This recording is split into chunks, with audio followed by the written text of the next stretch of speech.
Did you know that this mineral can boost free testosterone by 26% and lower estrogen by 40% in healthy males?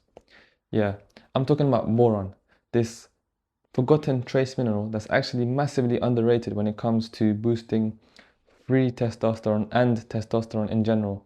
Because when you think about it, boron is not actually really talked about you know, in science. And I think it's partly because some of boron actually came through, actually was inside meteorites that landed in Earth millions of years ago.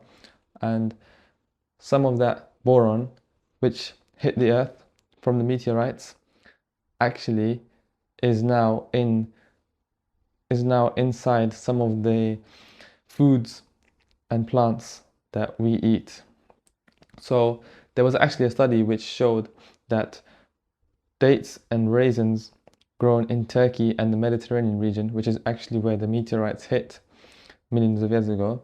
So dates and raisins grown in them regions had higher levels of boron in their soil and had higher levels of boron in their soil compared to other countries' dates and raisins. So that goes to show that there is a difference in how much boron there's in the soil. And this partially explains why those countries like Turkey and the Mediterranean region have higher levels of testosterone in their men. It's because their foods are higher in boron. Their soil is more, nutrient dense. And it really is crazy when you think about it, because the soil in your around you can actually affect how much nutrients and minerals you're getting.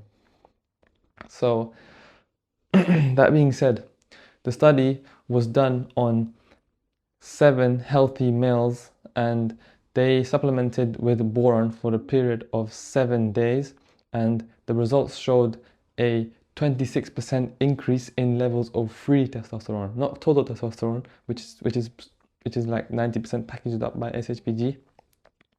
Free testosterone was boosted by 26%, and levels of estrogen in the men also was lowered. So it goes to show how potent boron can actually be in testosterone maxing and reducing your estrogen if you have too much estrogen. Obviously estrogen is also important for a man, and it's not really talked about in science, in the science realm, but estrogen and testosterone are both important as long as each of them are not too high and not too low. So that being said, how do we increase our boron intake? So first of all, you're going to want to eat foods high in boron, and these foods that are highest in boron are fruits and walnuts, like dates and raisins.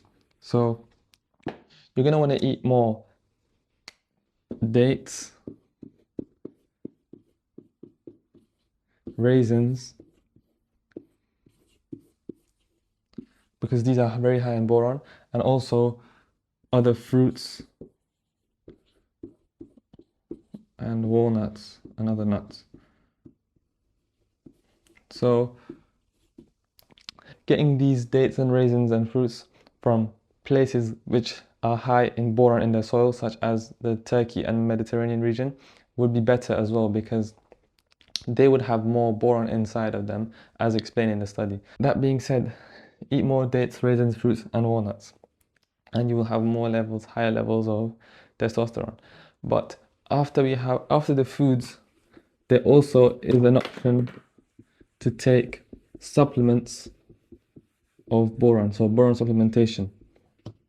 And it can actually be proven, as explained in the study, boron supplementation actually increased levels of free testosterone. So there's many different types of boron supplements, such as boron apatite, boron glycinate and boron citrate. But the best one for you to take if you want to get high levels of testosterone is boron glycinate. So take boron glycinate, as that's the best type of boron supplement you can get. And now let's talk about dosage. So In the study where there was a 26% increase in free testosterone, the participants took 6 milligrams. But if you want to maximize the benefits and use of boron in increasing your testosterone, I'd recommend, not forcing you. So I recommend you to take 10 milligrams, as that will really maximize the effect on testosterone you have. And also, in modern life, in modern society, we don't get as much minerals as we should because of nutrient depletion and all these toxic chemicals like endocrine disruptors and junk food and all the stuff we're eating. So we're naturally low in boron, in magnesium, in zinc, and all of them other minerals that are essential for our health. So that's why I say to take more 10 milligrams, because we are not eating, healthy the amount of boron we actually need. So that being said, take 10 milligrams of boron glycinate. Don't take it in the morning or close to your bedtime, because it can acutely increase your cortisol, which isn't good if you want to fall asleep. And if you want to fall asleep, and it's not good in the morning, because cortisol naturally increases in the morning, and if you take it boron, it will increase it higher, which isn't good. So you don't want it to be too high. Therefore, the best time would be midday after a meal. Now, after you take the supplement, you should experience higher levels of testosterone and you should feel more testosterone inside the body. If you don't, that basically means that either your body's not, reacting to the boron, or that you weren't actually deficient in boron in the first place. So if you don't really feel a difference, then stop taking it, because you might not need it, your body might not need it, you might just be okay without that much boron. But if you do notice a difference, that means that you were deficient in boron and your body actually needed it in order to produce more testosterone. Because boron doesn't actually just increase testosterone, it lowers SHBG, which is a protein that packages up your testosterone and renders it inactive in order to use it for storage later on. So boron lowers SHBG.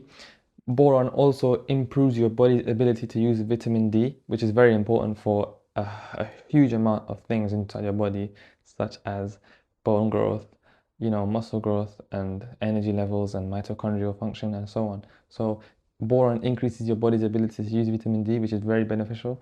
And boron also increases your body's ability to heal from wounds. Think about that. That's actually really massively underrated when it comes to, recovering from injuries and so on. So boron improves your body's ability to heal from wounds, and it lowers the risk of prostate cancer. There's been massive controversy between prostate cancer and testosterone, and people are saying that prostate cancer increases testosterone, or high testosterone increases prostate cancer. And the science really is heavily complicated. So, but if you take boron, that would actually reduce your body's likelihood to get prostate cancer. So taking boron reduces the likelihood that you get prostate cancer. It lowers the risk of it. So that's another benefit of boron. So, and it also increases testosterone. So that means you get more facial hair, darker facial hair, more strength, bigger muscles. See that bicep? You get more strength, bigger muscles, better sexual performance, and just more masculine drive, and masculine face increases your facial dimorphism. This is why the countries with more testosterone have, bigger, stronger men who look more masculine, because they have higher testosterone and they have more facial dimorphism. So that's everything about boron. Hope this video was helpful. I hope this video was helpful. And if you're really interested in this topic of testosterone optimization, I go really in depth in my program, my school community, which you can check out. So that's specifically for teenagers who want to optimize the testosterone and increase it in order to, maximize the health benefits of testosterone. So if that's something that interests you, then make sure you check it out. And that's it for today. Goodbye.